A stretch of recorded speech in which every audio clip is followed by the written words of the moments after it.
Hello everyone. Today we're going to talk about the mistakes that first-time home buyers make. Obviously this is a huge investment money-wise. A lot of people live in their homes for a long time.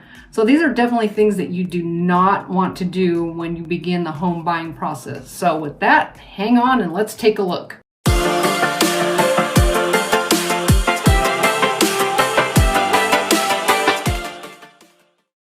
So one of the mistakes that people make when they start looking for a house is, let's say it's a Sunday afternoon, you're just driving around, you had an errand to run or something, and you see an open house sign and you think, well, I'm bored, let me just go in here and take a look at the house. And then guess what? You fall in love with the house. Don't do it. Refrain, make yourself stop. Keep going when you see that open house sign for a house that you think might be interesting. What you want to do before you go looking at homes is you want to get a pre-approval. Inventory is very tight right now. There is far more buyer demand than there is supply. So you want to get a fully underwritten approval, pre-approval. What that does, having that pre-approval letter sends a signal to the seller that you are serious about buying this home, and they will take that offer seriously. If somebody walks in and just, says, oh, I'm going to offer some money for this house. Oh, have you started the loan process? No, that's not going to get you very far, especially in this tight market. The sellers really have a choice when they are looking at offers for homes. And so you want to go in there, everything that you need to make sure that that offer gets serious consideration. So the second mistake that first-time home buyers often make, and this could also be true of people who it's been a long time since they've purchased a home, because obviously, you're not buying a home every day. It's not like a box of Kleenex. But they talk to only one lender. So first-time home buyers often get a mortgage from the first and oftentimes the only lender or bank that they talk to, which is a big mistake and can actually cost you money. By not comparing offers, you're potentially leaving thousands of dollars on the table. So what you want to do is shop around with at least 3 different lenders as well as a mortgage broker. You want to try to get the rates all on the same day because rates fluctuate. Oftentimes, I'll talk to a lender and it'll be this rate in the morning and another rate in the afternoon. So you want to try to get it all done at the same day so you can compare apples to apples rather than apples to oranges. Compare rates, not only rates, but lender fees and the terms of the loan. You also want to take into consideration the lender responsiveness.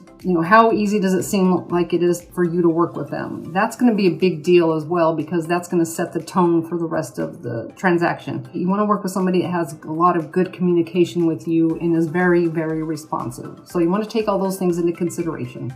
Another thing that you do not want to do as a first-time home buyer is you do not want to be careless with your credit. You really don't want to do that at any time, but during the home buying process, it's extremely important that you are very careful with your credit.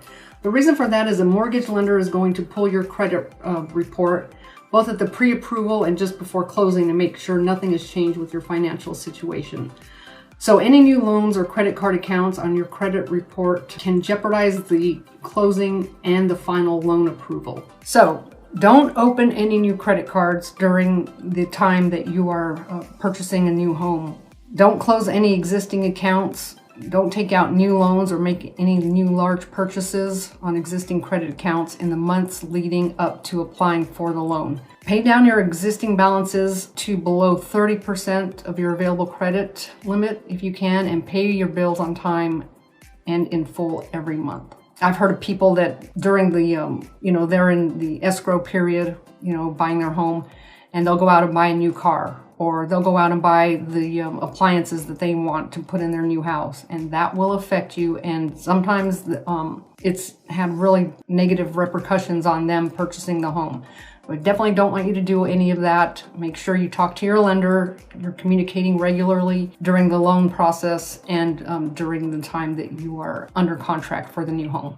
So another common mistake made by first-time home buyers is fixating on the house over the neighborhood. In real estate, you've all heard this a gazillion times. One of the things you hear about homes is, what are the 3 most important things when buying a home? Location, and then there's location, and then there's location. So that's kind of a joke in the industry, but rather than being fixated on a particular house, what you want to do is you want to select the right town, as this is critical to you and your family's development. This is going to be where you're living your life. So you have to be in same flow, if you will, as far as the culture and the values of the neighborhood. Do they match yours? This is really important. You could end up loving your home and hating your neighborhood, and that would, you can't just pick up a house the way you do a suitcase or, anything else and move it to where you feel better, about that area. So you want to do your homework, do your due diligence. You want to research schools if that's important to you, commute times, and any other factors that are important to you. One thing I always tell clients is go to the neighborhood at different times of the day and also different days of the week, because that's going to give you a feel of what's going on in that area. It may seem really nice and quiet, which maybe that's something that you're interested in, but you're only there, one time, and it was obviously at a quiet time. So you want to definitely do that weekends, obviously, because different things are happening during the weekend as they are during the week. So different times of the day, morning, before school starts, maybe in the middle of the day, and then maybe sometime in the evening. But you definitely do want to check that out and make sure that it looks good to you. The commute is also huge, so you want to definitely take time and figure that out as well. Another common mistake first-time homebuyers make is they just assume, because you've heard things, people talking all throughout the course of conversations in various areas, that you need 20% down payment to purchase a home. That is not always true.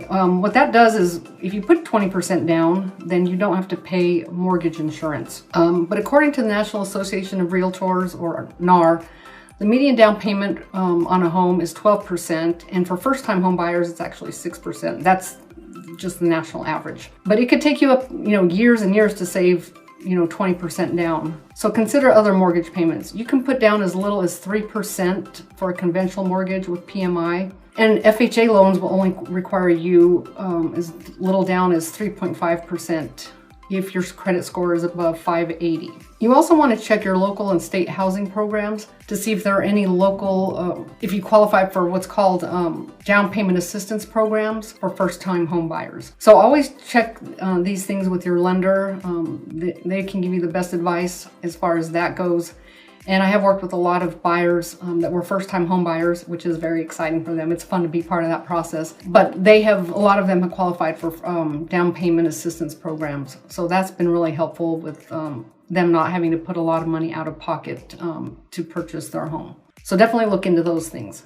Another common mistake that first-time home buyers make is they miscalculate the hidden cost of home ownership. And let me tell you that it is not fun to have a rude awakening in that.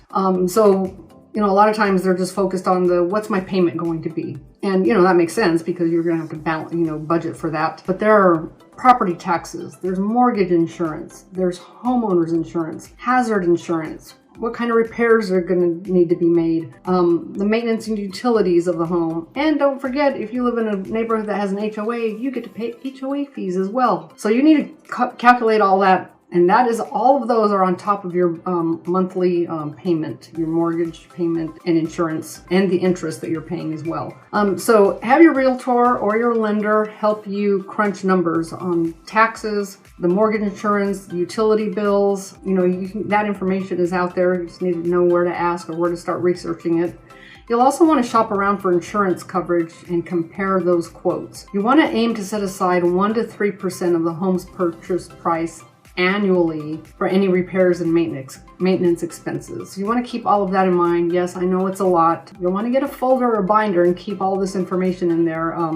I actually still have all my information from when I bought this house in, I think it was 1994. Even the note from my realtor, I still have that, which is pretty interesting. And he's still actually in the business, which is pretty cool. So anyway, keep those things in mind. It's not just about the payment that you're going to make and the interest payment. There's a lot of things involved with that. So you want to take those keep those in mind when you're looking into this process of buying a home. Did you know you could actually get gift money for the down payment of your home? Yes, you can. A common mistake that first-time home buyers do not do is lining all that up ahead of time. So you want to make sure that whoever's gifting you the money, it could be a family member, friend, employer, could be a charity. You want to confirm all of this before you actually go ahead and purchase the home. So if anybody is ready, willing, able to provide you with a down payment, make sure that you know all that before you start shopping for a house. Nobody wants to lose their earnest money deposit. Nobody. And I know you don't want to. So make sure you find out how much they are offering and when you'll receive the money. What you'll also want to do is you want to make a copy of the check or the electronic transfer showing how and when the money traded hands from the gift donor to you. Lenders will then verify this through the bank statement and the signed gift letter. So make sure you have all your ducks in a row before you go down this path. You can't just tell somebody, your lender, somebody's going to pay my down payment for me, my mom, my dad. As much as we want to take that as truth, it will have to be verified. So make sure you get all of that done before you move forward with getting that gift. All right, I hope you have enjoyed learning more about the mistakes that first-time home buyers make. Now you know what to do and what not to do. So we'll recap those. Number 1, looking for a home before applying for a mortgage. Number 2, talking to only one lender. Number 3, being careless with your credit. Number 4, fixating on the house over the neighborhood. Number 5, assuming that you must have a 20% down payment. 6, miscalculating the hidden cost of home ownership. And then 7, not lining up gift money. So I hope you've enjoyed these tips. Now you know what to do, more importantly, what not to do. And then also I want you to know this is part 1. This is segment 1. There will be part 2 coming, and we'll have 7 more tips of mistakes that are commonly made by first-time home buyers. So stay tuned for that. Be looking out for that. Make sure you subscribe to my channel and give me any comments, questions that you have, and I'll make sure that I answer all of those for you. Until next time, have a great day. Thanks so much.